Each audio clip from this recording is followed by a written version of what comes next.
Namaskar and a very good morning to all of you. I warmly welcome you to the 9th Dileep Padgaonkar Memorial Lecture Series, which has been jointly organized by the Pune International Centre and the Symbiosis International University. We are very, very honored to have with us today Ms. Smruti Koppikar, eminent journalist and founder director, Question of Cities. A very warm welcome to you, ma'am. We are really honored to have you with us today. Before we begin with the proceedings, I would like to request all of you to keep your phones switched off or on silent mode so that we do not disturb the proceedings. Today we come together not only to remember Dr. Dileep Padgaonkar, but to celebrate a legacy so full of life that even 9 years after his passing, it still feels like he might walk in, adjust his glasses, rub his hands with childlike glee, and gently but firmly tell us what we've all misunderstood about the world this week. We come together not only in remembrance of Dr. Dileep Padgaonkar, but also in gratitude for the luminous legacy he has left behind. Though 9 years have passed since he left, his presence continues to be felt in the values he upheld, the institutions he built, and the many lives he touched at the Pune International Centre and at Symbiosis. His influence remains a quiet, steady force that guides us even today. Dr. Padgaonkar was a man of extraordinary depth. He brought to every role he played a rare blend of intellectual rigor and human warmth. His knowledge was vast, his articulation precise, and his curiosity truly boundless, qualities that established him as one of the most respected voices in Indian journalism. Yet, what made him remarkable went far beyond his professional stature. He had an expansive spirit, drawn equally to art, music, literature, food, and wine. His refined tastes were complemented by a disarming simplicity and a singing voice that could take you by surprise with its beauty. Whether speaking to a seasoned expert, a young student, or the local kebab wala being his favorite, he had the natural ability to connect with sincerity, grace, and ease. It is these qualities, his generosity and his humanity, that remain with us most deeply. Among the many commitments close to his heart, the Pune International Centre occupied a special place. As chairperson of the Programs Committee at Pune International Centre, he was also one of the founding members of PIC, and he played an essential role in shaping its vision and ethos. He often said that the Pune International Centre is an international centre in Pune, and our president, Dr. Mashelkar, frequently echoes these words. And PIC continues to work with conviction in that very direction. His guidance was thoughtful, steady, and deeply invested in ensuring that PIC remained a platform for meaningful dialogue, diverse viewpoints, and intellectual excellence. The standards he set continue to define the institution today. His contribution to Symbiosis International University was equally significant. As the R.K. Lakshman Chair Professor for the Faculty of Media, Communication and Design, he inspired journalism students to think critically, observe closely, and articulate with honesty and understanding. He initiated projects that encouraged students to step into the field and experience the realities they sought to report on. His special lectures were always anticipated with great enthusiasm, and his interactions with students and faculty left a lasting impression. Dr. Padgaonkar was a man of intellect, sincerity, and quiet strength. His absence is felt deeply, but his ideals continue to guide us in how we think, how we work, and how we gather today. May I please invite Dr. Ruchi Jaggi, Dean, Faculty of Media and Communication, to give us a welcome address.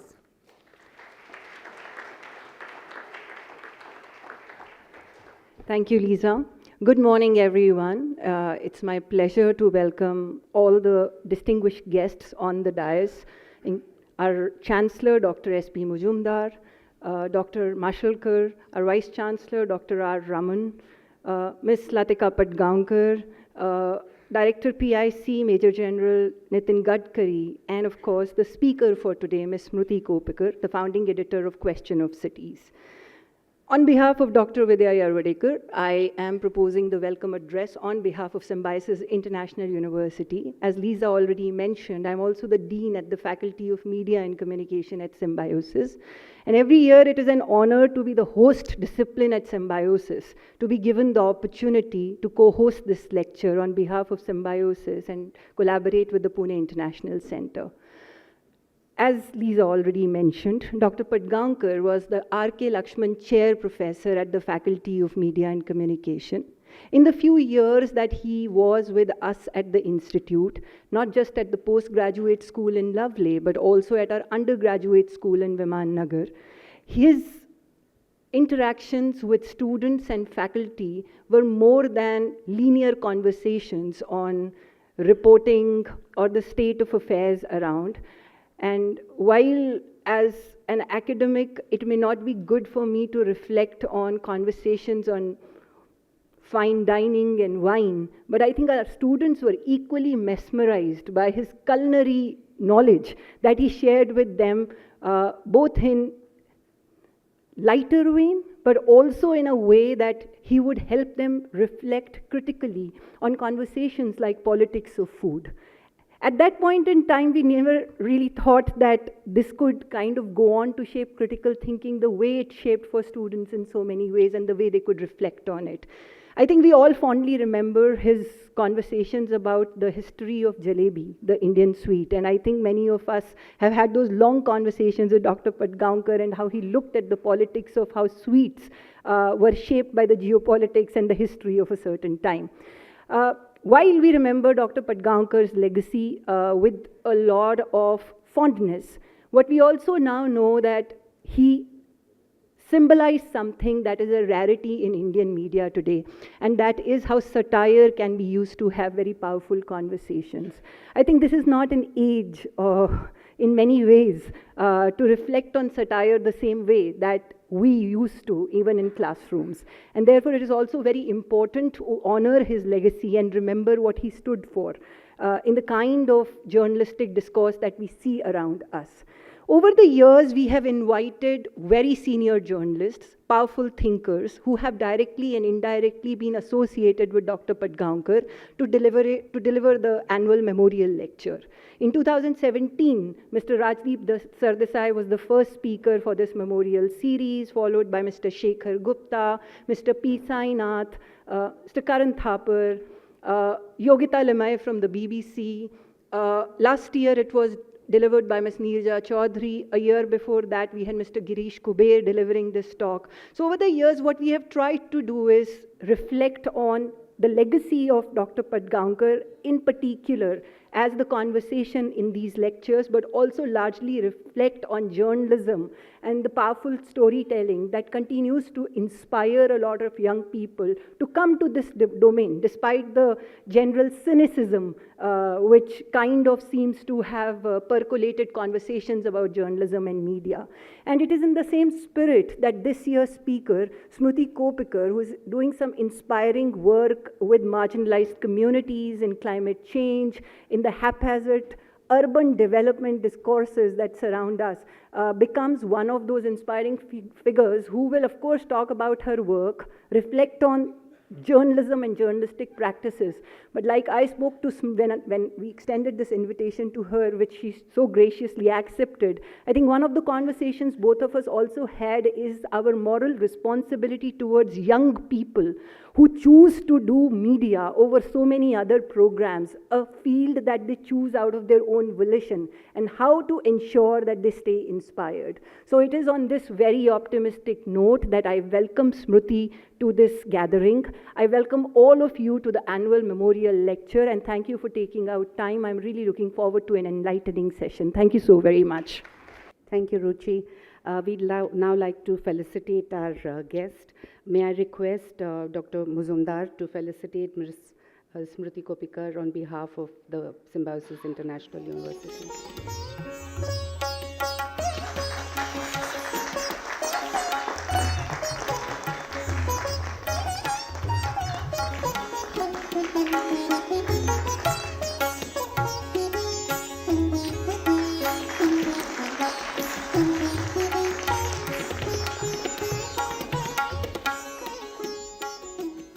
revered Dada, or beloved Dada, distinguished speaker of the day, Mrs. Smruti Koppikar, Latika Padgaonkar, members of the Padgaonkar family, distinguished dais, ladies and gentlemen. It is hard to believe that Dileep is no more, and this is the 9th memorial oration. Although he is no more, he is everywhere for us. At PIC and for all his friends, admirers, all over India. I must pay my gratitude, some words of gratitude for him, because he was a founder of PIC and he gave us the tagline that Pune International Centre is International Centre in Pune, basically, and that is the spirit which has actually driven us. I must say something on 26 January when we inaugurated or launched at the hands of His Holiness Dalai Lama, our new campus. The one person we missed most was Dileep. You would have been very, very happy to see our new campus and the way we are building PIC 2.0. As I begin, my heart urges me to pause, to remember a man whose voice still echoes in India's public life. Dileep Padgaonkar was not just a journalist, he was our foremost national conscience keeper, a compass, a vocal, unyielding guardian of democratic values. Dileep believed that journalism was not about noise, but about nuance. Not about breaking news, but about breaking new paths for public understanding. At a time when the world around us often preferred the comfort of silence, he chose the discomfort of truth. And he carried that truth with grace, with fearlessness, and with an unwavering commitment to India's democratic soul. He reminded us that the fourth pillar of democracy stands not on slogans but on courage. Courage to question, courage to reveal, courage to amplify the voices that policy, power, or prejudice tries to silence. His convictions were unshakable. That is why, even years after his passing, his influence remains alive across India's media landscape. What he taught us is profoundly simple, yet increasingly rare. That every silenced voice is a democratic loss, and every unheard citizen is a story demanding dignity. He gave space to the marginalized and brought nuance to national debates. And how fitting it is that today's theme is Resurrecting the Fourth Pillar, Platforming Silenced Voices. It's a perfect continuation of Dileep's life's work and reminder that his legacy must remain a living force in our public sphere. Smruti Koppikar, whom I had always admired but never met, I met her for the first time, our distinguished speaker, stands today as one of India's most respected practitioners of urban journalism and distinguished public intellectual. As the founder editor of Question of Cities, she has created a platform of scholarly and civic seriousness, one that interrogates the intersections of citizenship, inequality, public space, and governance with both analytical rigor and ethical clarity. Her writing is marked by a rare synthesis, empirical grounding, socio-political insight, and a steadfast commitment to amplifying voices that power often overlooks. In a media ecosystem increasingly challenged by speed and superficiality, she represents the discipline, integrity, and depth that public interest journalism demands. Her contributions make her an indispensable voice in contemporary debates on India's urban future. As we remember Dileep and honor his ideas he stood for, it is just appropriate that we listen today to a journalist who carries forward that commitment and intellect, courage, and compassion. So, exactly the mission Dileep championed through his life, giving dignity to unheard and accountability to the powerful. As we welcome Smruti Koppikar, a fine journalist in her own right, we also celebrate the legacy that makes such conversations possible. Dileep taught us that journalism at its best is an act of public service, an act of courage performed in the interests of a nation that deserves clarity, deserves compassion, and deserves truth. May his memory continue to inspire generations of journalists. May Dileep's principles guide our public life, and may his fearless spirit remain a beacon for all who stand up for democracy. Thank you. Dr. S.B. Mujumdar, Founder, President, Symbiosis, and Chancellor, Symbiosis International University, is also one of the founding pillars of the Pune International Centre. May I request him to please address the audience. Namaste to all of you. Today's chief guest, Smruti Koppikar, our leader, guide, philosopher, Dr. Mashelkar, Major General Nitin Gadkari. Somebody told me that today Nitin Gadkari is coming.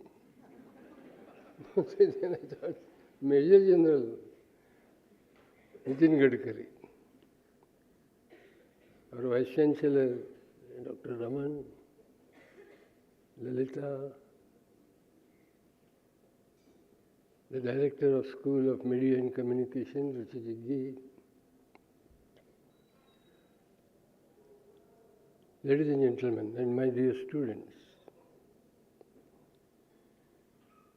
when someone passes away, he leaves behind so many things. His family members, his books, his contribution to society, but most importantly,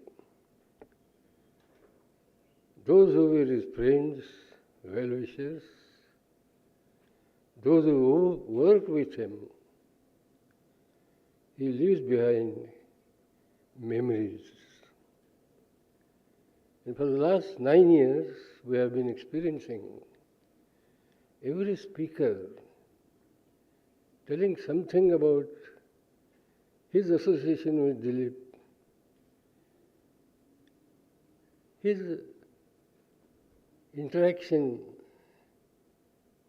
with Dileep on various subjects, and therefore today is a day to remember Dileep Padgaonkar and his memories.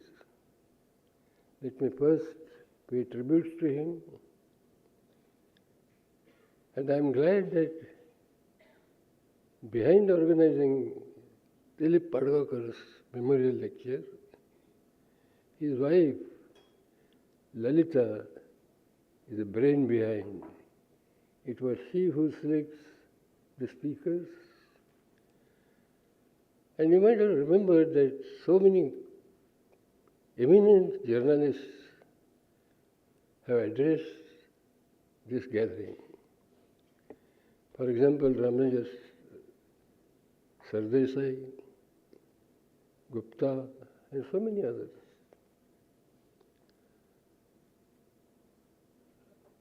I had also some memories about Dileep. When I was professor of botany at Ferguson College, he was a student. And although he was a student of arts, he was known for his extracurricular activities. I do not know what were his academic achievements, but he was extremely popular among students, especially among girls and students. Lalita, am I right? Then we started Symbiosis, and we started Institute of Journalism. Because in Pune, there was used to be only one journalism institute affiliated to Pune University or constituent of Pune University. And they used to admit 30 or 40 students. We in our Symbiosis thought that let there be some other institute who will teach journalism. And Vishwas Mahendra was the first director of this institute. That was in 1988-89. Vishwas Mahendra served for 9 years, and then Anil Chaudhary became the director. He changed the name of that institute from Institute of Journalism to Institute of Mass Communication. He served for some years. He resigned for a better job. And our Ruchi Jaggi came. And you changed that name from Media and Communication. So it's journalism, mass communication, and media and communication. And I'm very happy that under the leadership of Ruchi Jaggi, that institute is functioning extremely well.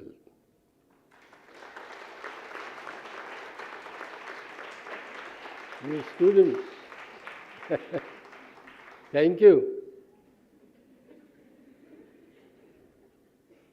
And when we started media and communication, we thought of appointing Dileep as chair professor of legendary cartoonist R.K. Lakshman. Both served in Times of India. Both were close friends. Both had many common interests. Both enjoyed culinary products and so many other things. It was during the chat with Dileep that I learned so many things. And that time I realized that he is not only a journalist, he was a humorist,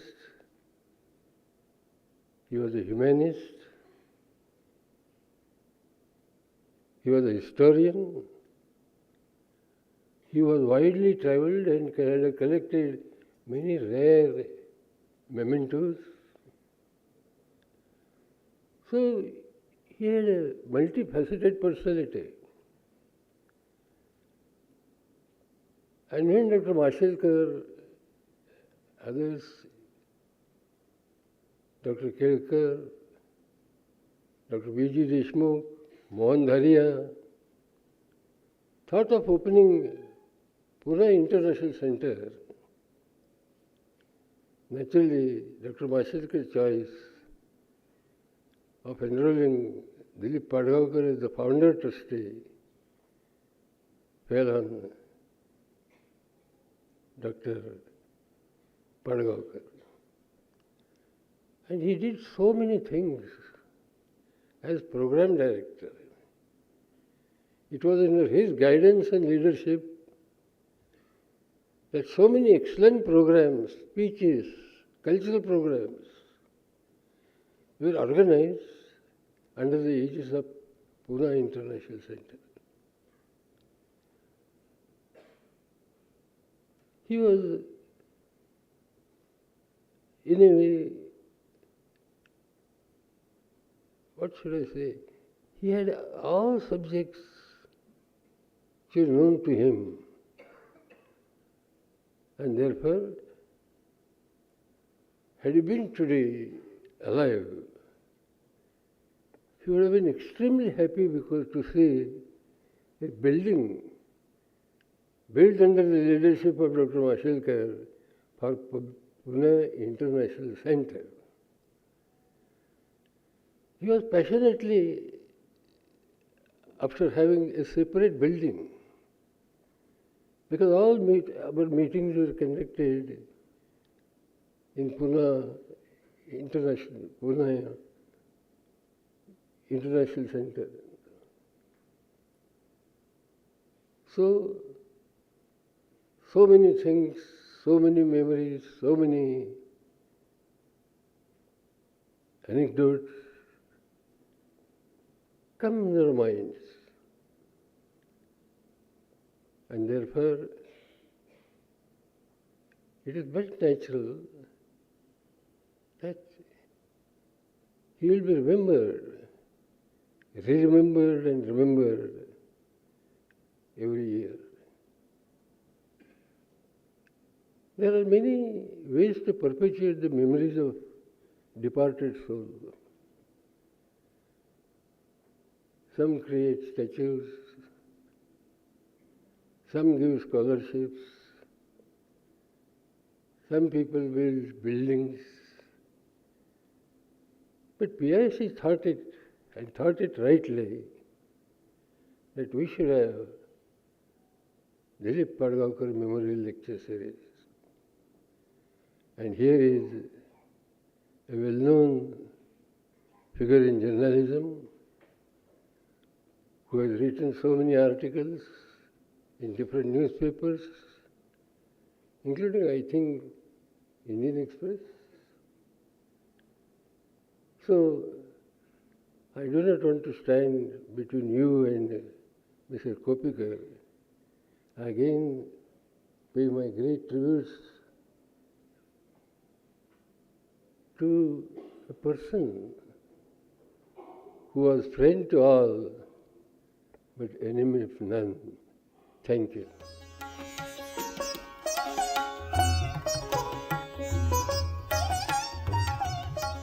Good morning, everybody. I wasn't really expecting this. I've attended 8 lectures before and I haven't said anything, so I was mute all the time and expected to be so.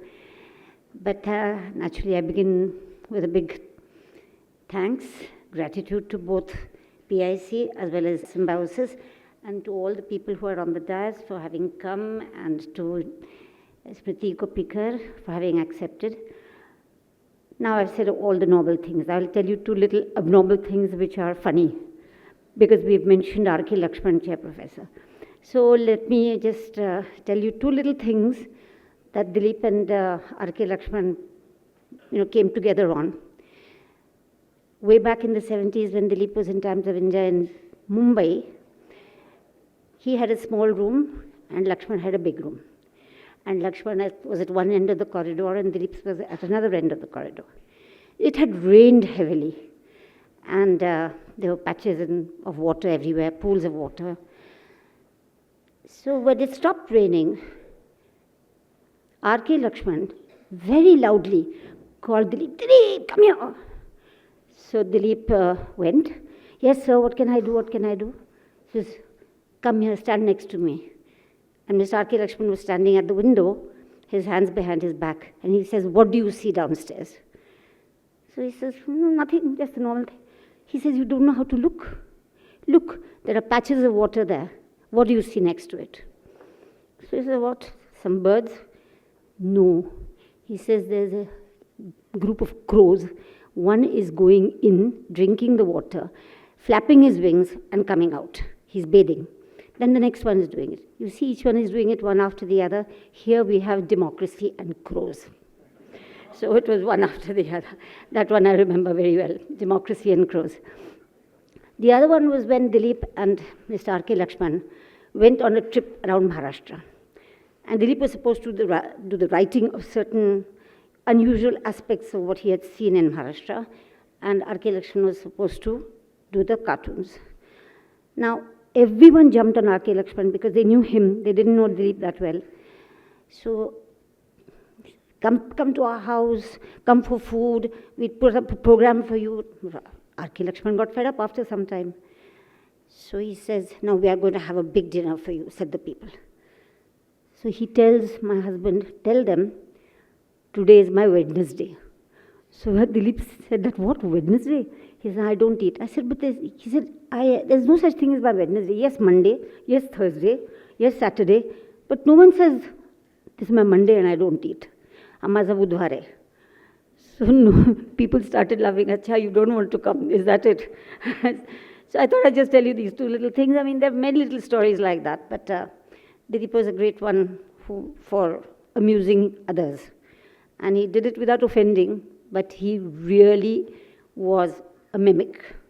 He imitated, he danced while imitating, and he performed for some people, and he loved to sing. So on that note, thank you for coming. Thanks to everybody. Thank you. Thank you, Latika, for those wonderful stories. All of us who've known Dileep Padgaonkar have our own stories, several amazing stories connected to his memory. A formal introduction to our guest speaker today. Ms. Smruti Koppikar is a distinguished journalist, editor, educator, and founder of over 35 years of influential work across India's leading newsrooms, including The Statesman, India Today, Outlook, Star News, The Indian Express, and Hindustan Times.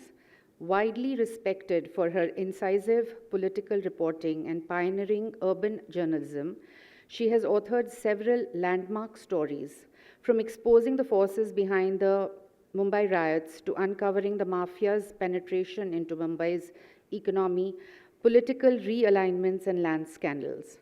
As an innovative newsroom leader, she applied principles of public and citizen journalism in the Indian Express, shaping a model later adopted nationwide. In 2022, she founded Question of Cities, India's only journal dedicated to cities, ecology, climate change, and social equity. It has since earned prestigious awards, contributed to academic work at leading institutions, and partnered with Cancer for multi-country fellowships. A much sought-after commentator, Ms. Koppikar appears frequently on television panels and writes for national and international platforms. She has taught journalism and media theory for nearly 3 decades at premier institutions and has developed original courses on cities, ecology, and media. Her work in urban policy includes serving on the core drafting group that mainstreamed gender in Mumbai's development plan, an unprecedented achievement in India, and contributing to initiatives such as the HT Changemaker Awards, safety audits influencing government policy, and the long-running Mumbai Nama column. A founding member of the Dr. Arun Tikekar Centre for Advanced Studies and advisor to Pukar, she continues to shape public discourse, mentor young journalists, and work on books on urban spaces, strengthening the intersection of journalism, ecology, and urban futures. It is my honor and privilege to invite Ms. Smruti Koppikar to deliver the 9th Dileep Padgaonkar Memorial Lecture. It's quite emotional for me to be standing here in Mr. Padgaonkar's honor, but let me begin at the beginning. Good morning and thank you to Mrs. Padgaonkar, to the Pune International Centre, and to Symbiosis, Dr. Jaggi, Dr. Ruchi to me for many years, for having me here this morning, and to many of my friends for making it possible to be in the audience. My friends, and shall I say seniors, and when your seniors are watching you, there's always a little bit of trepidation, but I'll try to ignore you. It is an honor for me to be speaking with such stalwarts in attendance as Dr. Mashelkar and Dr. Mujumdar. Dr. Mashelkar and I have had many common friends. I think at least two of them are no longer here. Mr. Padgaonkar is not. Another very common name amongst us was Darrell De Monte, a mentor to me. He's also no more. Nevertheless, it's a privilege for me to speak here in the memory of an editor who had a keen understanding of his role and took it very seriously. So seriously that he once said, "I have the second most important job in the country," and he got trolled for it before trolling became a thing. But he was right in many ways. Mr. Dileep Padgaonkar was an editor I did not have a chance to work with directly, but many of my good friends did. And I watched his work, the impact of his work from very, very close quarters. I was a part of a paper called The Independent in the Times of India building. We were on the 5th floor, and the Times of India, the venerated Times of India, was on the 3rd floor. And there were many wars between the 3rd and the 5th floor, with our respective editors, Mr. Padgaonkar and Vinod Mehta, often at loggerheads and going at each other. And we heard all kinds of stories. We worked for Vinod, but we heard a lot of good things about Mr. Padgaonkar. From what I gather, he was a man of intellect, one of the few editors, even in his time, who read widely, who was conversant in several languages, who knew the intellectual place of a newspaper editor in India's democracy. And that's a very big thing. During his stints with the Times of India, Mr. Padgaonkar was not the typical faceless, sitting in the cabin editor. You just heard some wonderful stories. He took the center stage with aplomb, willingness, and grace. He wrote prolifically, he spoke extensively, and he was frequently consulted, as we know, including as one of India's 3 interlocutors on Kashmir. And of course, he did substantive work to be honored with the highest civilian honor in France. I want to quickly, before speaking on the subject, mention 2 short stories. One was during the Bombay riots of 92-93, when Darrell was the resident editor and Rajdeep was the city editor. Mr. Padgaonkar did not, I repeat, did not shy away from front-paging those who were on the rampage in the city. He did not succumb to pressures, of which I suspect there were quite a few. In fact, he went on to edit an important volume called When Bombay Burned, a collection of reportage and facts about a most shameful time in the history of that city. I'm not sure how many editors today would want to put their name on such a volume, much less if such a volume could even be brought out.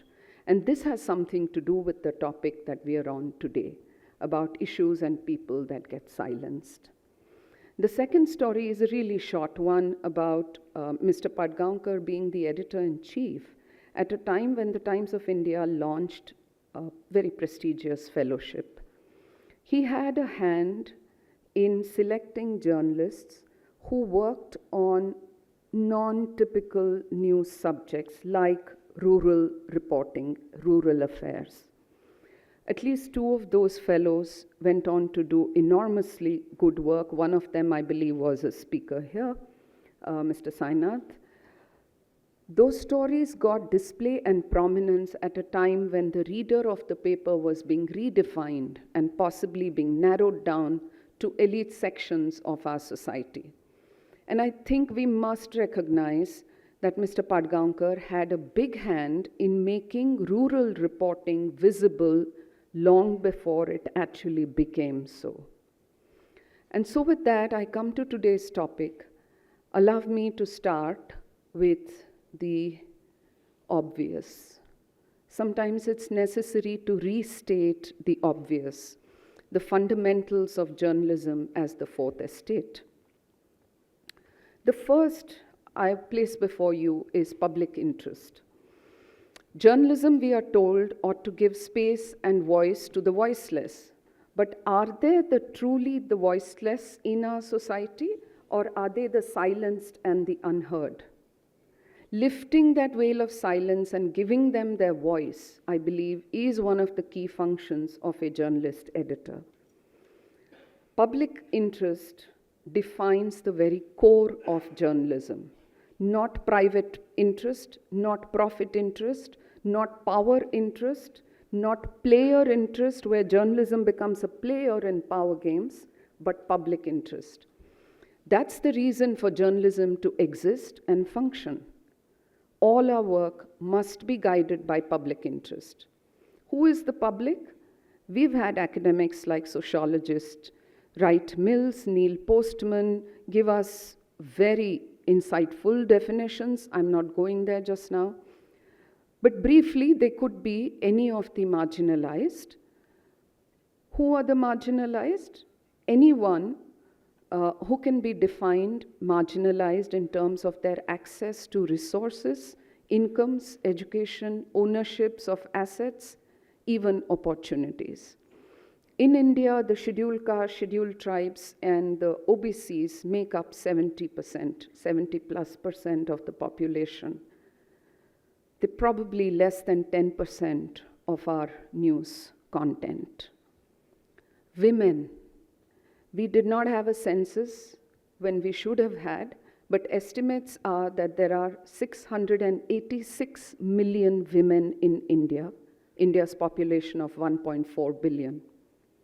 When did we hear women's stories that went beyond the vote? Even in Bihar, it was about women voting after getting their 10,000, and we just don't seem to go beyond that. Or the woman is the victim, or less now, but the villain. Can we go beyond these tropes or not? Can we really place women in the framework of public interest? Women hold half the sky. And for my very young friends here, since Ruchi and I did talk about this, I want to say that I'm increasingly hearing not very nice things about the word feminism. Feminism is not a dirty word.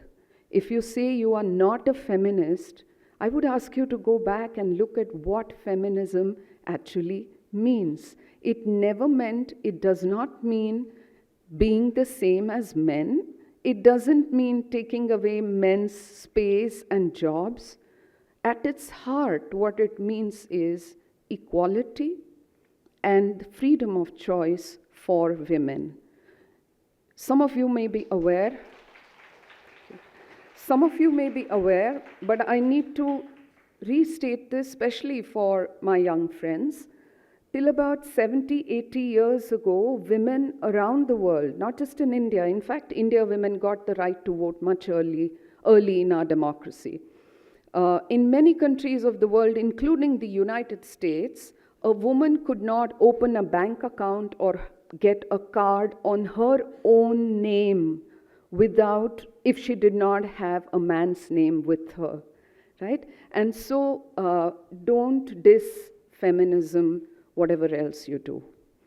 Feminism is part of the public interest framework for me. The second core value I want you to focus on is credibility. Journalism has the moral and ethical authority to speak in public interest. Why? Because it is seen as a credible and trustworthy platform. Its currency is credibility. That's my currency as a journalist. I will cite 3 reasons how this works out very quickly. It is supposed to be disinterested. It has credibility because it is supposed to be disinterested in power. It is supposed to hold power accountable. It is supposed to pursue truth at all costs. And this is any power, social power, political power, economic power. Herman and Chomsky gave us that brilliant, brilliant phrase back in 1988, the power elite. And the power elite exists in every society, irrespective of whether we are in an oligarchy or a democracy or whatever else. Who Is the power elite? Is journalism able to hold them accountable? Credibility comes from there. Second, credibility comes from recognizing that journalism's essence is the discipline of verification and fairness. I began my career in 1989-90. One of the first newsrooms that I was in, the news editor yelled across with a lot of expletives that I can't repeat here. And those who've been in newsrooms, my friends will know that we heard some choicest expletives of all languages. And that's how we got introduced to languages. But what he said that day was, he said, "You're not sure about this? If in doubt, leave it out." That's it. If in doubt, leave it out. Unless you have confirmed and verified something, don't dare put this out because it's on your name and it's on our credibility. I don't think this very simple credo is followed very religiously anymore. The third reason that credibility matters is because journalism was always supposed to speak to you as citizens, not merely as consumers in a market economy. Can you buy the 2 crore flat? Can you buy the farmhouse? Can you buy the next watch that costs 5 lakh? Of course. You might argue that in the economies we are in today, consumer is important. But I put it to you that consumer is not all.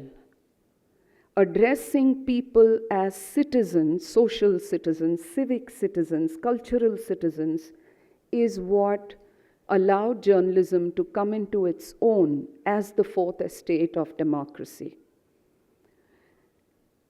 And when journalism withdraws from there, from addressing you as citizens, there is a vacuum, and that vacuum is then filled in our days partly by narcotics and others, now by machines, social media, doom scrolling, and all kinds of things. Nature hates a vacuum. And so credibility matters. The third value I want you to focus on is independence. The photo that I chose for this is a very telling one. It's in fact a very ironic one. Everything that brings authority to journalism rests on its independence, from its audacity to speak to the highest office in the land, to its fearlessness in holding the powerful accountable, to claiming the right to speak in public interest. Everything flows from its independence and its ability to be independent, independent of control, ownership, censorship, everything. Give away that independence and journalism goes down a slippery slope. Let me say this from the full weight of my 35 years of experience in several newsrooms that you just heard. There is no such thing as a free lunch, and there is no such thing as compromising a little independence. You open the door and it's gone. Either our journalism is independent and free, 100%, or it's not. And so, journalism as the fourth pillar of democracy that Edmund Burke put it all those many decades ago, it stood apart from the other three, the legislature, the executive, and the judiciary. Why? Because they made the laws, they governed, they adjudicated, they judged. It was journalism that told all of these stories, including the stories of the lawmakers, of those who governed, of those who sat in judgment. Journalism was and is and will continue to be the storyteller of our society. We want that storyteller to be healthy and fair. It was never meant to depend on the other three pillars, much less take instructions from them. But when was the last time that journalism in India, mainstream, high-reach journalism, exhibited these core values in action? A few newspapers, one odd anchor on TV channels, independent media. We try every now and then, we show some specter of independence. But it will be hard for any of us seated here to argue that the fourth pillar of India's democracy is strong, sturdy, and in good shape. You agree? And so by now, as I spoke, you must have mentally mapped much of the mainstream journalism in India and realized all of this. There's no nice way to put it, and it hurts me to say this because journalism is a work I passionately love. My life has been defined by it. But there is really no nice way to say this.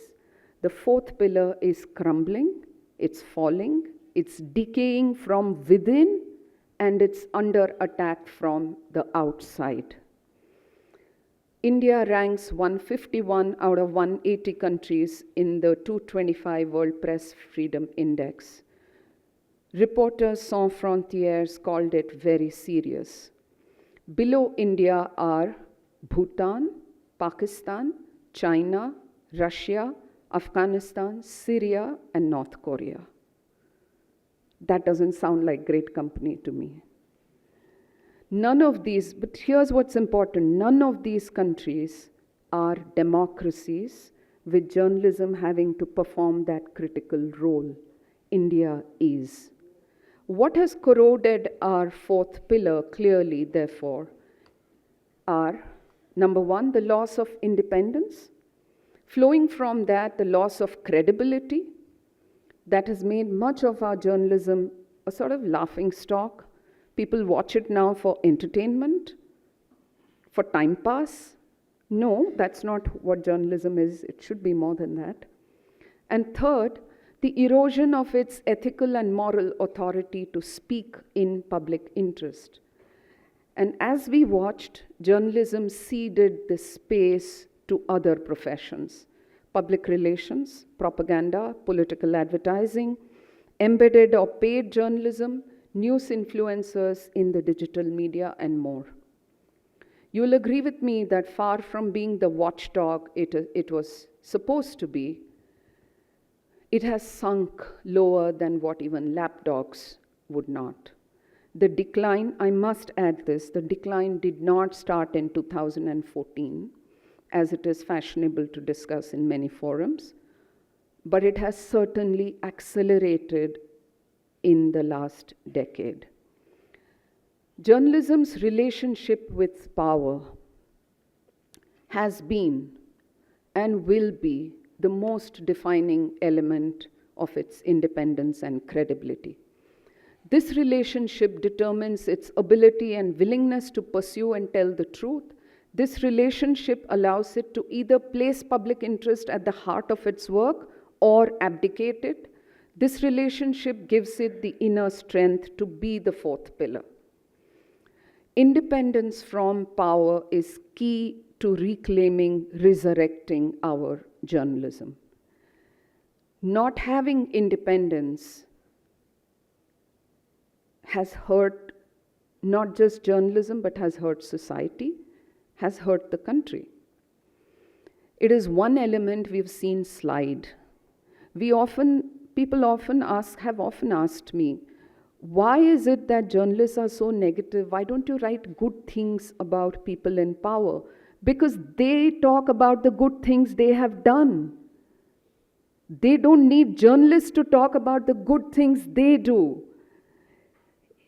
It's when they don't do the things that they are supposed to do that journalism steps in and tells those stories. So by definition, journalism is negative, is supposed to be negative, it is supposed to be critical. That is the defining element. And so when there is an absence of this negativity and tension, when your journalism is really giving you stories about all the good things that have happened, I think we should begin to worry. That's when the fourth pillar becomes very close to the second pillar, and you know then that the edifice can crumble. But it is not coziness merely with political power. There's also the enormous corroding influence of the economic power. And there are many journalists sitting here, many of my generation and older. We've seen what rank commercialization and corporatization has done to our work, to our profession, to our news places.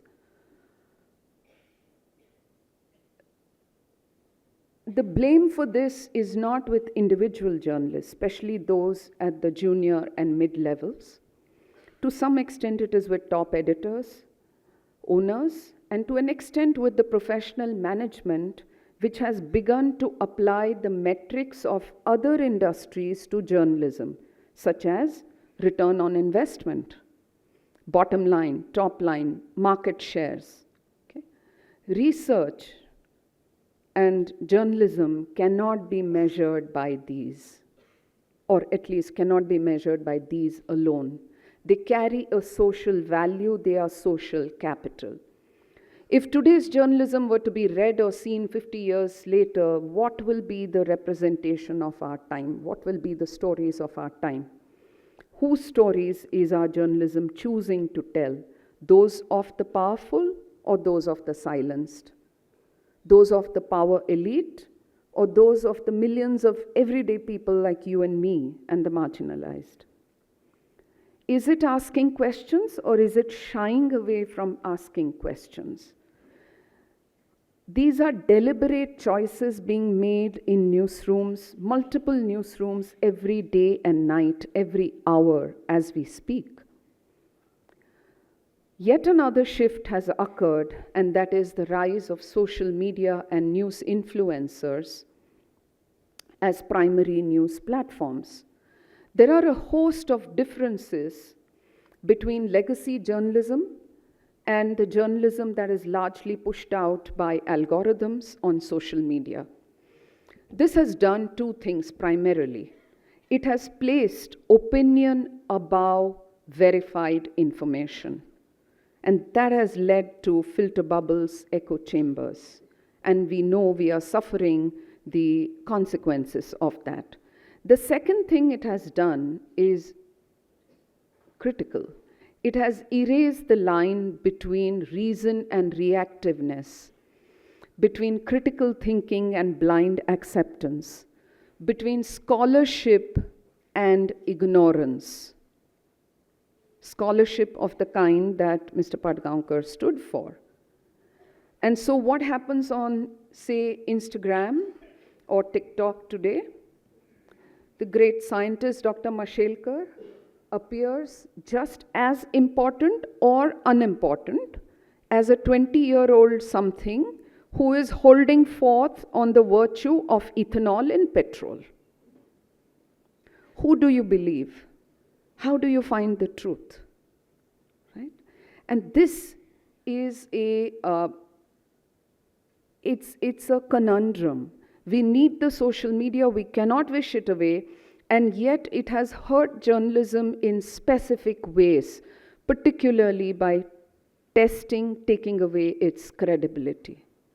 Right? Why is this a worry?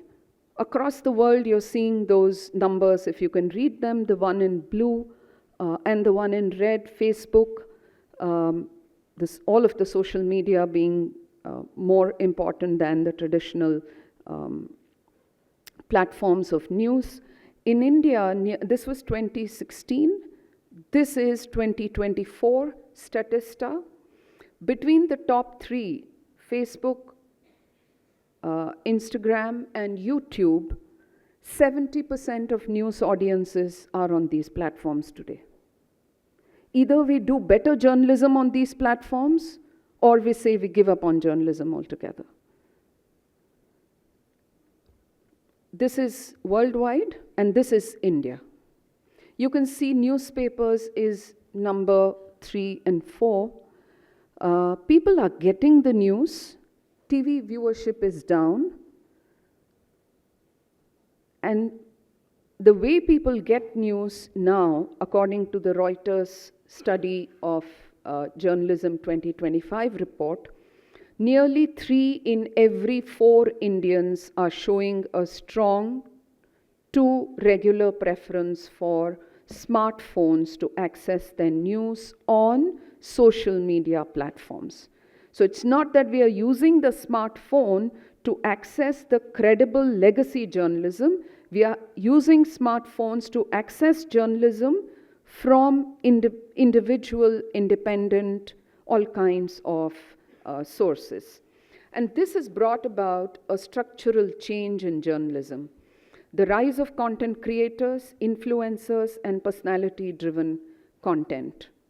The public now consumes news not just from institutions, but from individuals they like, and individuals they connect with at an emotional level. These individuals may not necessarily be trained in the process of journalism, nor, importantly, nor are they accountable to the public, nor are they obligated to truth. And let me point out this very quickly to you. In our journalism, we've had people coming in, writing in letters, problems, taking us to court, right? As reporters, as editors, we've all faced it. I still have outstanding defamation cases against me. We wear them as badges of honor. I know my friends in a digital portal have defamation cases worth 12,500 crores. They're never going to see a fraction of that money, ever. Forget paying that defamation out, right? But if you have a problem with the Times of India Pune edition, what do? You write to the editor, pick up the phone, speak, or if it is really serious, take them to court or bring other kinds of pressure on them. And we are accountable to our readers. We are accountable. As an editor, I was accountable for every single word that got published. When news is on Facebook, Instagram, YouTube, who is accountable to you? Where do you go to do the Rona Dhona? Where do you go and complain? And I'll tell you why this is critically important for us to think about. A few years back, when Mark Zuckerberg sat in the US Senate hearings, he made it very, very clear when he was asked, why do you not take down fake news? Why do you not take down news when you know it is fake? He said, because that's not our business. Simple. Okay. And he said, but you've begun to be a part of the spreading of fake news. His response was, we are not in the business of news. We are not a news platform. We are not a news company. We are not even a media company. We are a tech company. And I am answerable, he said, to my shareholders. The reason I'm telling you this is we are at a point in our news ecosystem where if we don't understand what the social media are doing, have done already, much of what we want to reclaim about journalism is not going to be possible. And this came home to me a couple of months back. I think many of you also would have seen that program where the fugitive Vijay Mallya was on,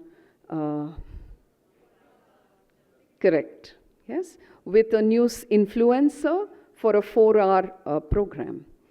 And some of us who had covered the Vijay Mallya story when it broke and we were outside those offices, we were reading those papers, trying to make sense of the numbers, how did he pick up this loan, how was he given, all kinds of things. The moment he started talking, we said, oh, the interviewer should be asking him that question. And those questions never came. They just never came. The difference between having a professional journalist talk to Vijay Mallya and a news influencer with no background and no commitment to accountability and truth is this. He ended up giving the fugitive Vijay Mallya a platform to whitewash himself. Okay? And so why do you think Vijay Mallya refused to sit down with professional career journalists? Journalists are doke dukhi, they are headaches. People want to sit with those who will ask easy questions. Okay? And I'm not going to repeat some of those questions. I know what you're thinking about. With so much information and misinformation flying around, the traditional approach clearly is not working. Not for us in journalism and not for you as readers, listeners, and audiences. People are overwhelmed, exhausted, and in many cases, just tuning out. I put it to you that there is a breakdown in the model of journalism as we know it, and there is a breakdown in the trust quotient. And this is exactly where the work, our work to reclaim it can begin and must begin. How to resurrect, how to reclaim. I put it to you that the journalism of tomorrow belongs to those who have been excluded, harmed, or failed by the mainstream media so far. It belongs to the communities that most need the power of journalism. In their hands, with our support, it can be reimagined and reclaimed as a true community service. Dr. Mashelkar talked about it. I'm going to refer to it in a few minutes. Journalism as public service, as a public good. Okay? If we can even begin on that journey, there can be some kind of positive change. So I'm going to put to you a few points, half a dozen points. Please bear with me. These are discussable and debatable. Feel free to come back on any of these.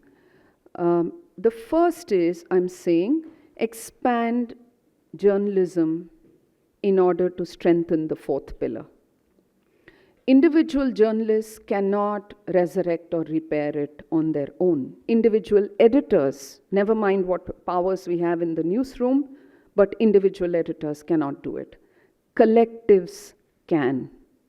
And the one thing that's broken down in our society and democracy is collectives and groups. We rarely meet together without agendas. Just to discuss something, to form a cohesive or a non-cohesive group, things emerge when people are in a collective. A collective effort to reclaiming or rebuilding journalism holds out the hope that this can challenge the power of the mainstream industry, share the power that journalism has with the building of new communities itself. To my mind, integral to this is for those of us on the inside to stop centering ourselves and trying to own the story and the work. The journalist is, however star quotient he or she might have, the journalist should never ever be the story. I've lived and I've done my journalism by that, which is why I was quite embarrassed to see my photograph in so many places around. The journalist should never be the story. We hurt the profession when we make that. And I think you can count at least half a dozen names who've made themselves the story. Collective efforts, as I said, can go beyond today's model of extractive storytelling to be involved journalism, participatory journalism, collaborative journalism, niche journalism that speaks to certain communities, and many more kinds. Some of these experiments are still on across the world. Some of them are funded, some of them are non-profit. The context differs in every case. I'm happy to take questions from students once the mics are shut and talk about some of these in detail. The second point I want to put to you is the technological challenge, that it is real and we need to meet it. I just spoke quite a bit about it, but what I want to say here is technology has always changed journalism. This is not the first time we are coming across this. I remember when computers came into newsrooms for the first time, the old timers in the newsroom that I was, they put a garland on it and did aarti. Okay? And we were all like, if it was here, those large computers, the CPUs on which there used to be that big fat monitor. So we would all stand here like this to see how is he making the page without actually cutting the galley and pasting it with a rubber solution. It changed journalism. It put proofreaders out of jobs. To my mind, not a good thing, because I remember one very prominent paper carried a headline that went something, something, and the public suffers, went the headline, except that the L in the public was missing. Okay?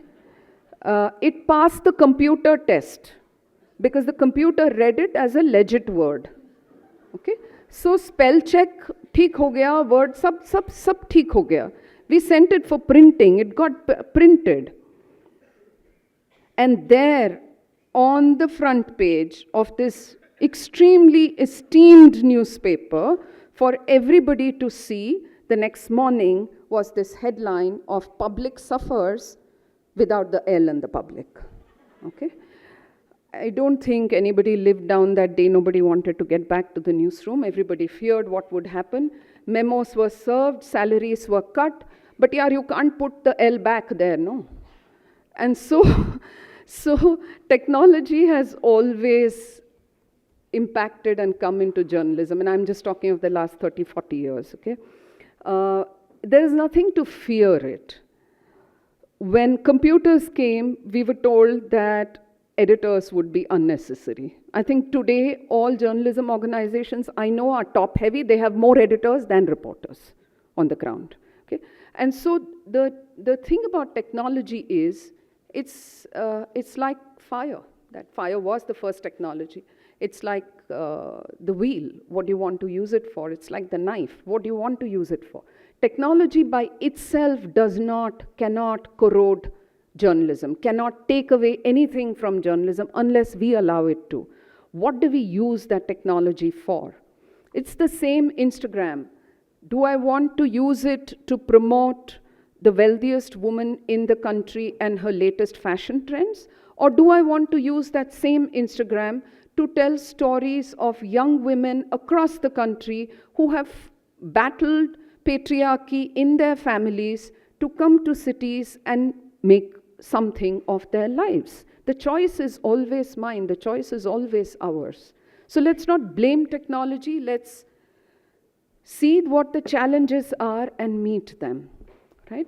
And so we cannot attempt to rebuild the fourth pillar without a nuanced understanding of how the entire edifice of democracy itself has shifted with the new technologies, and how democracies have turned towards elected authorities despite more media. More media was supposed to make us more democratic, right? It's actually the opposite has happened. Concentration of power and monopolies in the media were bad earlier. They've become worse. And I want to point you to that graphic that was on the cover story of the Atlantic magazine that a brilliant writer, Adrienne LaFrance, did a couple of years ago, where she examined how Meta and Google work.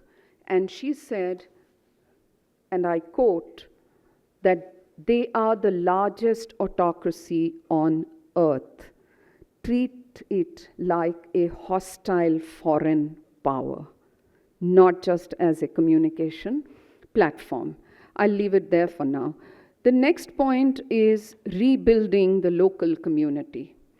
Tech is fragmenting us, it is disassociating us, it is segregating us, it is creating illusionary friends and communities. They're not real. How do we build real ones?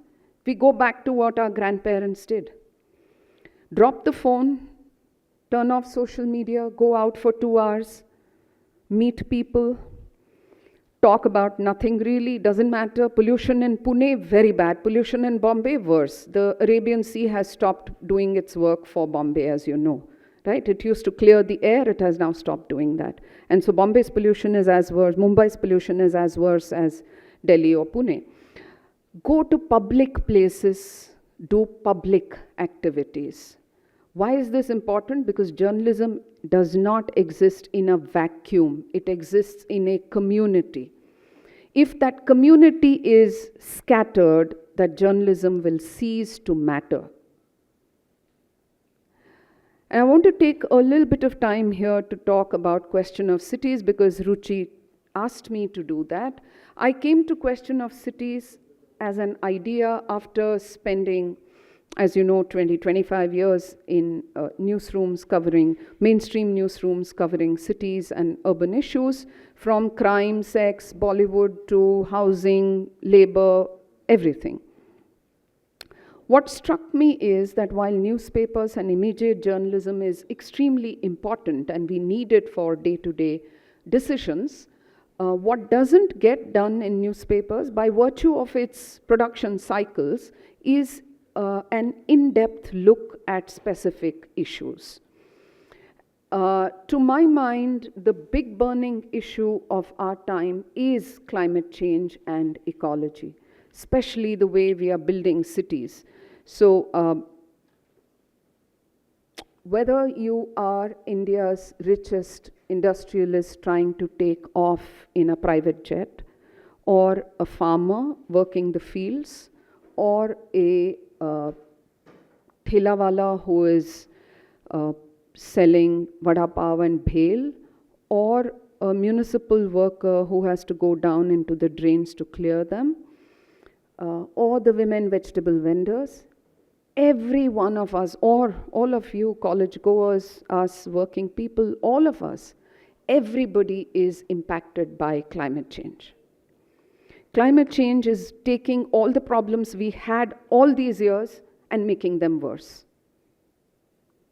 And so if we want better cities, we have to recognize that ecology matters. And that development, nobody is against development.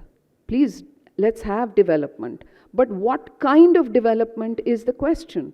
For years together, environment and development were seen as binaries, as opposites.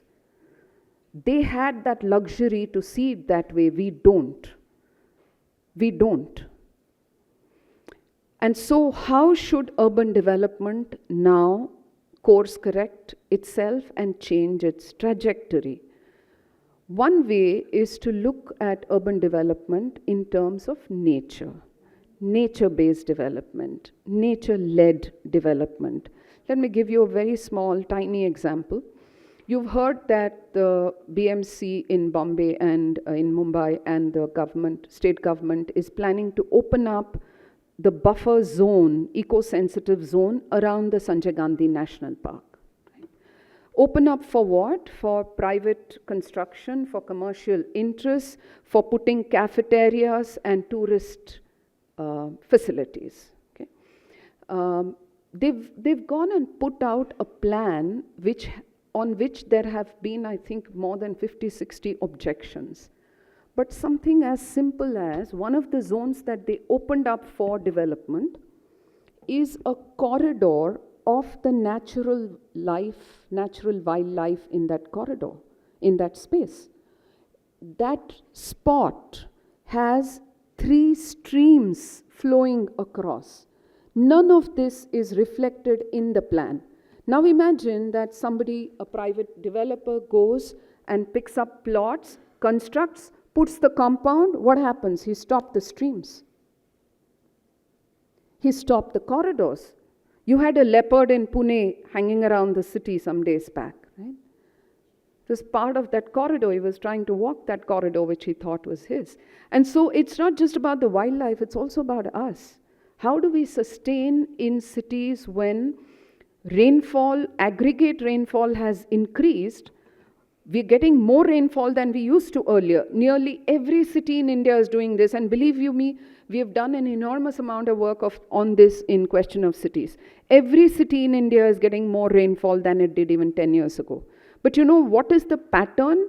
That that much volume is now falling in the shortest possible time. So we are having very intense bursts of very, very heavy rainfall. Are we even thinking how to deal with this? We are not. We are still thinking, acha, stormwater drains, British ke zamane ka, we will expand, that work will go on for 3 years. Stormwater drains, however large they are, cannot, in no part of the world can they carry rainwater for more than 50 mm, 75 mm per hour or whatever. What are we getting? We're getting 112, 120 mm of rain in an hour. Nothing we do mechanically is going to help this. And so nature is where the answer lies, and that's what led us to bring out the journal nearly 4 years ago. This was an idea when Darrell De Monte was around. He passed away in 2019-20. It's published by the trust that Darrell founded. Unfortunately, it didn't come to light while he was still around with us. The chief trustee of the trust is Mr. P.K. Das, architect activist. And P.K. and I collaborated 4 years ago to finally give shape to what we thought was an important point. And the reason I mentioned this as part of the local community, or building the local community, is the reader of the QOC did not exist. There was no QOC community till we actually got down to building it. We are now at a point where we have municipal officials from Guwahati who are looking at our work and saying, oh, you did that some edition on how to make bylaws, building bylaws green. Can you send us that story? It's on the website, but no, yes, Mr. So-and-so, we will send a whole, not just that, but we will send you 4 other stories with it. We've had municipal officials from Rajasthan, from Nagpur, asking us, can you talk to us about heat action plans? So my standard response is, I'm not the expert on heat action plans. I'm only an editor. I will connect with you and sit with you with our resource people. So what QOC has tried to do is to build a community of contributors, researchers who work on some of these issues with an enormous amount of literature, Dr. Mashelkar, in the last few years that we've seen, which somehow doesn't find its way into mainstream journalism. And so that is one part of our community. The other is a very, very different kinds of readers, students of architecture, students of social sciences, of liberal arts, of urban policy, who are looking at the site as a resource material itself. And so very consciously, I've tried to keep it more academically, having more academic gravitas than a regular newspaper or magazine, but not quite the academic journal, which can become very dense and inaccessible. And so QOC tends to be somewhere in between. So we take up issues, thematic issues. We look at them semi-academically. We've had academics write for us, interview with us, and there's a whole body of work out there, actually. I must tell you that we're a very, very small team of just 6 people. One of them a man, in remote locations, and we're able to bring this out. And one of the many themes we focused on, this is the, I want to tell you a little bit about this if you will give me the patience. This illustration is on our website right now. It went with the, it went as the landing image with an interview we did with senior counsel and advocate Gayatri Singh, who has fought a number of cases, environmental and human rights cases in the Bombay High Court and the Supreme Court. And she said, I have a very negative view of the judiciary, and the press doesn't even write about it. Why? Because the judiciary claims landmark judgment, this, that. Retired Justice Chandrachud said, we have a right to environment. Sounds very good, but what does it mean at the brass tacks, at the bottom? And so this illustration is really talking about the trees. In the bottom bubble, you have the trees and the water and the other species saying what this has meant. And so one of the debates we had when we went with this illustration, a brilliant young illustrator journalist I have on the team, is, will this get us into trouble? Okay. Who knows? Like life doesn't come with guarantees, journalism doesn't come with guarantees, who knows? And for someone who's taken on defamation suits from the powerful, it's okay, maybe one more suit. Let's see. And so the reason I mention this is, it's become now natural for us to ask ourselves that question. Is it okay to go with this? I can't remember that we would have asked ourselves this question in a newsroom, say 15, 20 years ago. We would have just gone with it and been happy. So the thing is also about recognizing where we are and not succumbing to some of those pressures, right? And so that is a question of cities. These two, the first photograph on the left is for a story that won us our first award, where women in Bombay, in Mumbai, came out to protest through the day and the night because they did not want to go and live in Mahul. Mahul is a gas chamber, as you know, many of you would know. It's where the refineries are. The air quality index there is perpetually breaking the machines. Yet, Mahul was the designated place for the BMC and the government to send project-affected people. And it was the women who stood up there, sat through the night in the cold and said, we will not move to Mahul. And that story fetched us our first award. The one on the bottom is, again, a very young journalist who was a student of mine at Sophia. She did a story on walking the streets as a woman, as a young woman. What happens when you're just a young woman walking the streets? I think many of my young friends, each one of us has at least a mildly horrible story to tell, no? We should not have had these stories. And so this fetched us the award. And this is our latest award, which we collected last week. And Jashwita Dhage is the one who did both those earlier stories. And the one on the right, Rasia Banu, I have to tell you, and this is about building communities. She was a young college girl last year when she did that story for us. This is an outer area of Chennai called Vyasarpadi. And there are taps that were inaugurated with great fanfare, but the taps are dry, have been dry forever. There's no water in them. And so what do the women do? From 5 in the morning, a woman picks up 5 pots because that is what she can hold. And so for 5 pots of water every day, they go miles. And this is not some godforsaken rural. This is just outside Chennai. This is a part of Chennai, right? And so her story, she did a photo story. We handheld her through it because she works in Tamil. She said for 5 pots of water, women mortgage their lives. That story won her the award. She has since gone on, she was completely overwhelmed. She has since gone on to graduating, and we are trying to find her jobs. So that is about, that also tells you that it is the local stories that matter.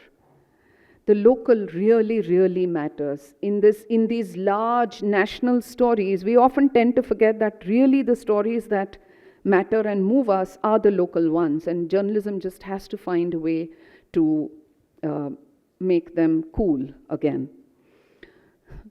The next point I have is the focus on public. Public what? The public good, the public space, or as the great Habermas called it, the public sphere. How can we move into models of journalism that are not owner-dependent or advertising-dependent? This, to my mind, is a very, very big question. And the more we debate and talk about this, the more we do not accept this as the fait accompli, the better we will be. Just to give you context, two companies, Meta and Google, now receive approximately half of all global digital advertising spends. They are not news companies.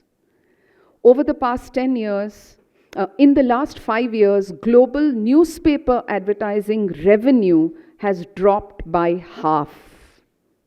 Newspapers are bleeding. Over the past 10 years, that loss worldwide is a staggering 2/3. Okay? And so journalism cannot be propped up by poor owners or owners who don't want to put money into it. And so what are our options? If it is a public good, we must consider public financing. Public financing of trustworthy news sources, enhance support, if it means 1,000 rupees a year for a subscription, you may not open and read every edition of what you subscribe to. It's okay, but that 1,000 rupees from you can really go a very far way to keep that news organization doing its job. And so enhanced support for genuine, credible public service media. We have to find philanthropies and donors who believe in such media and are willing to invest in them. Across the world, there are experiments with very innovative ideas and techniques. There's no single blueprint. Every context differs, and we'll have to find our own. Related to this is changing the formats. Why do I say this? At QOC, we publish 1,500, 1,800 word pieces on the website. But on all our socials, from Instagram to Twitter, we reduce that to a 30-second reel, a 40-second reel, a carousel of 6 slides, 8 slides. We rarely even go to 10 slides. Standing instructions to everyone who works with me, no carousel with more than 8 slides will be cleared. Right? Because that is the span of that audience. So what are we doing here is, and this is an experiment we tried. We took the same material, did old style, good, strong 1,500, 1,800 word text copy with illustrations. It satisfies my heart. It satisfies a lot of you here. But a lot of you at the back will look at that and recoil. You're not going to open it. Forget reading it. And so the challenge for me then as editor is to take that same content, same material, and give it to you in a shape and form that is acceptable to you. That is my work. That's my responsibility. And I keep saying that journalism has to embrace new formats and work much harder than we do today. Next, my point is bring back critical thinking at all levels. What is power trying to hide? Why is my living more expensive today? Why is there so much road work all the time but the roads don't improve? We crib, but we don't do more than that. Who are the mega infrastructure projects being built for? How is it that 1 or 2 companies are getting all the contracts?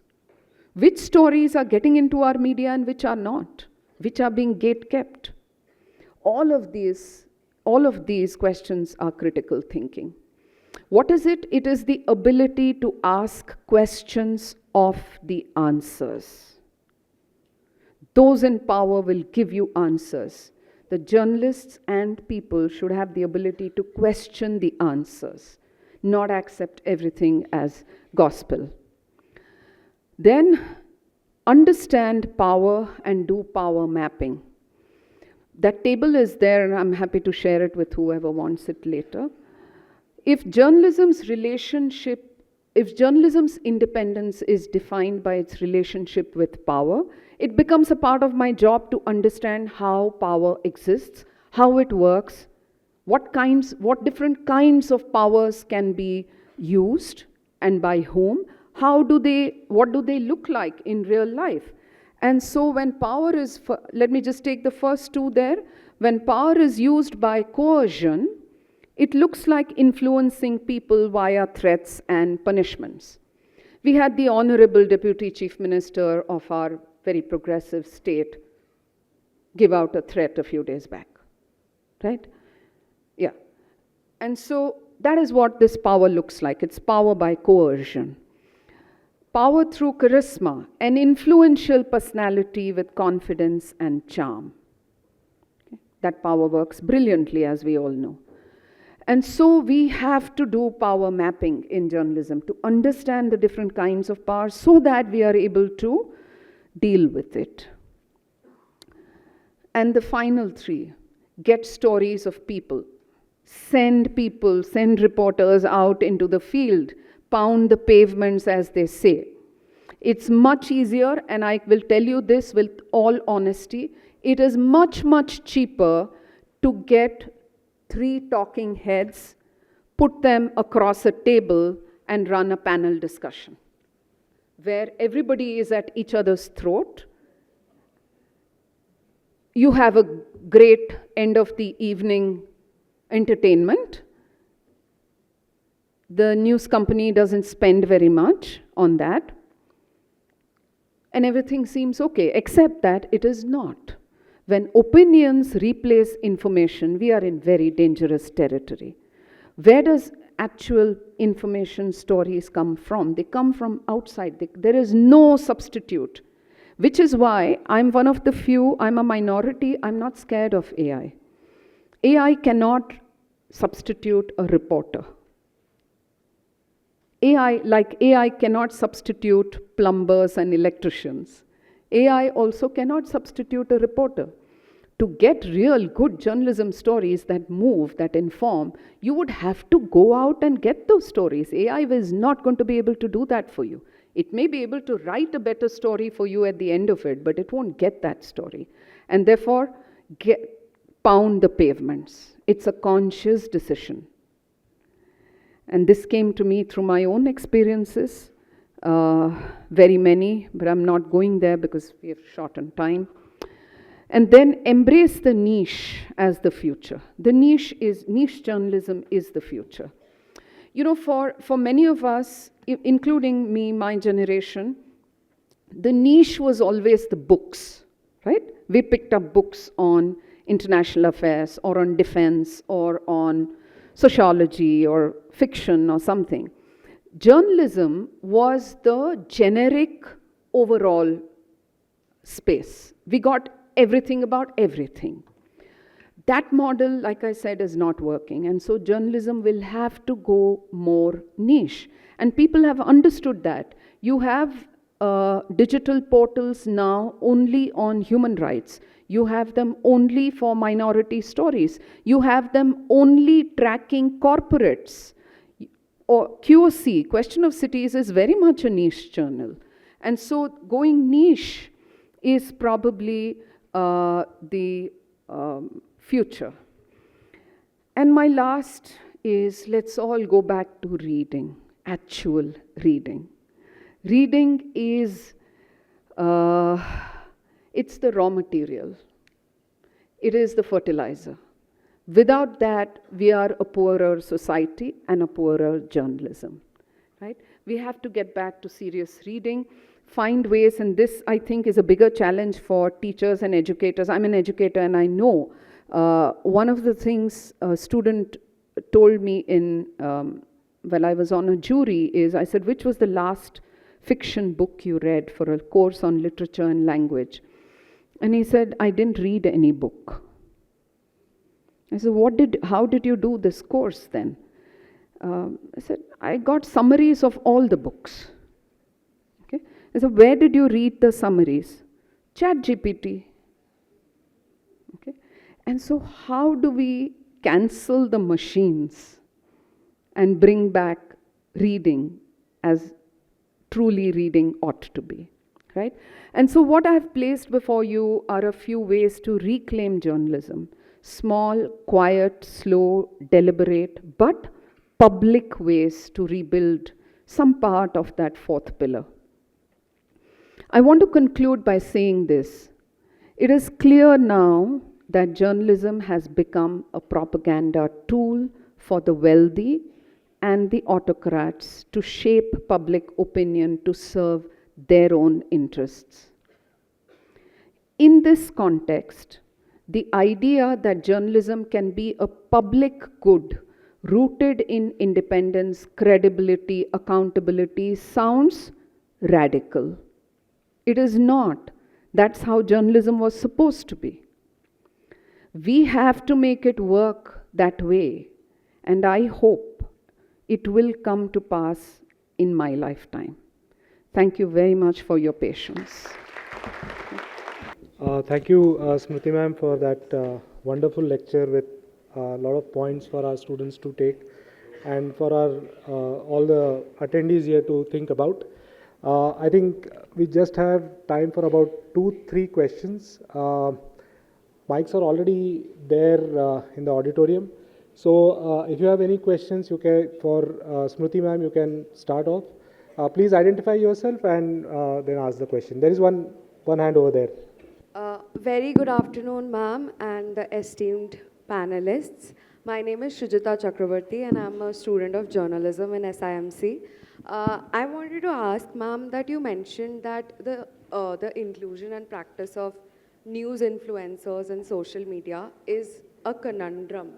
And so, in a time when many audiences, many citizens feel that legacy media is not doing its job up to the mark and there is loss of credibility, how and how much would you justify dismissing social media and citizen journalism, and what is the way to go about it?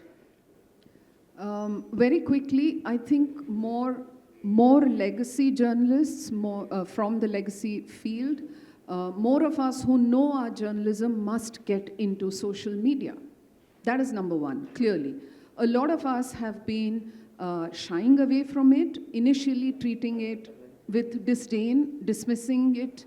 That wasn't the right approach because no media has replaced another.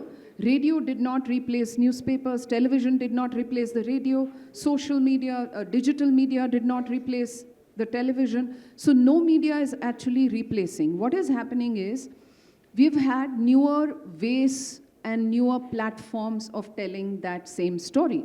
We cannot tell it the same way.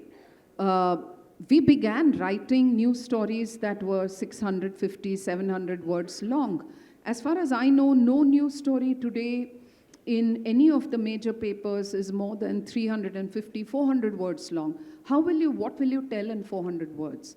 And so 400 words, which seems too little in a newspaper or a TV script, news packet script, is way too much for Instagram. 400 words on Instagram will be dead. And so how do I take those 400 words, which is anyway less, and make it into 80 words, 100 words, and still retain the essence and the main points of that story? So I think we have to renew and adapt ourselves to these. What has happened now, the reason that you find such an abysmal level of interviewing or content is because career journalists have not embraced these as much as we should have. We know how to do journalism. We should have been out there doing it and not leaving it for news influencers who were possibly not even trained to look for some of these things. Thank you so much, ma'am. I think that there is a decline in better research stories, and things that come out in the news do not have that much of depth. So how do we balance with that kind of pace in this current world and still give out stories which are better researched and more informing in nature rather than eye-catching? If you are into doing research stories, then it's quite possible that you're not looking at very short deadlines. But there is another part of journalism that is on very, very tight deadlines where young people like you, have to sit in the newsroom and churn out like 10 copies a day with headlines and introductions. And so where is the material coming from? The material is coming from already published material. So you're not doing journalism. You're not even doing curation. It's just a hack. You're just copy-pasting from one place to another. And then you're putting all that into ChatGPT and saying, humanize this for me. So you get a slightly different, yeah, look at the irony of it, right? We first ask ChatGPT to write, and then we run a program on that saying, humanize this for me, and ChatGPT gives it to us in whatever tone we want. And so that is a different kind of journalism. It serves some purpose, I don't know, it serves the purpose of getting the metrics and the analytics. You want the clicks, you want the shares, and so you have to churn out that much copy all the time. So it's like a factory. But if you're looking to do research-based work, I doubt if you will be doing this kind of 10 stories a day kind of work. This work does require depth. It requires some time. No editor gives you all the time you want. Take it from me.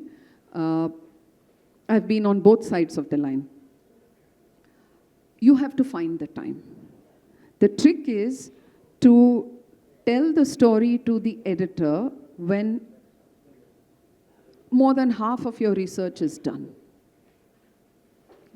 From all the concepts related to earlier, at the start, Mr. Chomsky was mentioned. If you go by his theory of manufacturing consent, you could say that the political sphere nowadays is a lot about public spectacle. It has become almost a pseudo-entertainment. And I would say news media has sort of followed suit, chasing things like SEO. Do you think that genie is completely out of the bottle, that a happy medium needs to be found between attracting public attention and writing real stories? Or do you think the clock can be turned back? And if so, how do you deal with the fact that in current age of social media, that people in power can simply skip news and go directly to the public better than ever before? Many questions there. I'll try and answer that as well as I can. Chomsky and Herman and Chomsky said manufacturing consent. Actually, the term manufacture of consent comes from Walter Lippmann in 1921. But he said that without any empirical work. What Herman and Chomsky did was to do empirical work on how the media manufactures consent and name their theory after that. The tagline in that theory is manufacturing consent, the propaganda model of news. So what Chomsky was showing to us is it's very easy for news to turn into propaganda, given those filters and all of that, right? Does that still apply? In many ways, yes. But the media has moved on beyond that. He spoke, for example, of cross-media ownership. Cross-media ownership looks like child's play today. We are way beyond that. Cross-sectoral ownership, we are way, way beyond cross-sectoral ownership. We now have global ownership of media companies across television, cinema, music, print, books, cinema distribution, everything. And so how do you find your space in this is really a function of what your management is looking for. If it is only looking for revenues, what kind of journalism space will you have? Which is what I said earlier. So journalism cannot be measured just by those metrics that are used for other industries. So what happens when journalism or news companies or media companies become part of a portfolio of an organization where the annual their annual profits run into thousands of crores. Media hardly gives you those kinds of profits. News certainly doesn't give you profits. So what stays true even today from Chomsky's work is this. He said that news may or may not pay, but the business of telling the news must pay. That is what gives us propaganda. That part of it has not changed. Right? And so if you want to do good journalism, you can't actually go to a place that treats it as one more business. Okay, we have oil refineries, we manage trains and airports and everything, but we also do journalism. That kind of company clearly is not going to give you this space. Yet, I want to put this to you that some of the stories that we really need to know have come from the old legacy media. It's still the newspapers that are breaking stories that are of relevance, not the social media. And therein lies my hope. Distinguished members on the dais, ladies and gentlemen, I am the Nitin Gadkari that Dr. Mujumdar mentioned. And as you can make out, the only similarity is in the name. I am Director PIC currently, and I have the honor to deliver a vote of thanks for the 9th Dr. Dileep Padgaonkar Memorial Lecture, which was jointly hosted by Symbiosis International University and PIC. From a somber and emotional morning to a hard-hitting end, not a single person in this auditorium would be untouched by it. What you said must have resounded with every man's heart and soul. It's just that not many of us had either had the opportunity to state it or even listen to it. My thanks thus go out to the esteemed speaker of the day, Mr. Smruti Koppikar, for delivering the 9th Dr. Dileep Padgaonkar Memorial Lecture. She spoke on Resurrecting the Fourth Pillar, Platform for Silenced Voices, a very contemporary subject of huge relevance as we can make. She has asked many questions and asked us whether we have answers or still more questions. And I like the most about her, what she said is, read. I think today there are more authors than readers. If you read, then what she is saying will come true. This lecture would not have been possible without the blessings of Dr. S.B. Mujumdar, the doyen and the father of Symbiosis Group of Institutions, support of Dr. Vidya Yarvadekar, and the support of the Vice Chancellor, Dr. Raman. I thank them for once again organizing this event as efficiently as it is done every year, year after year. In the same breath, I would like to thank Dr. Mashelkar, President PIC, who has been the guiding force behind all that happens at PIC. His moral support for this event encourages us to push the boundaries beyond the expected every time, every year. I also thank Dr. Kelkar, our Vice President, PIC, in absentia, for his continued support and encouragement for this event. I also thank the members of PIC who have come here today to support the event. My thanks go out to Dr. Ruchi Khair Jaggi, Dean of Faculty of Media and Communication, Symbiosis International University, and her popularity. Her tireless effort and involvement were instrumental in the successful conduct of this event. I also thank her supporting staff, Madhav, if I'm right, and others who helped her in conducting this event. My next thank go out to Ms. Lisa Pingle, who was the MC for the event, for stealing the show with her effortless and efficient management of events behind the dais. I also want to thank Mrs. Geeta Hosmane of PIC and her team, who have managed this event by supporting the seamlessly coordinating the logistics and advertisement. My thanks also go out to the audience, members of the media fraternity, students of liberal art, economics, and other subjects, and sorry if I left out some, the faculty, media, okay, students of media, the faculty, and the distinguished guests who have come here, sitting in the hall, who have come from far and wide to be part of this event, to pay their tribute to the memory of Shri Dileep Padgaonkar. You deserve as much praise as anyone else here in the morning. And last but not the least, my profound thanks go out to Mrs. Latika Padgaonkar for being part of this journey with all of us here. She was involved, she was keen, and I know it, for I have received a number of calls from her asking me how it is going.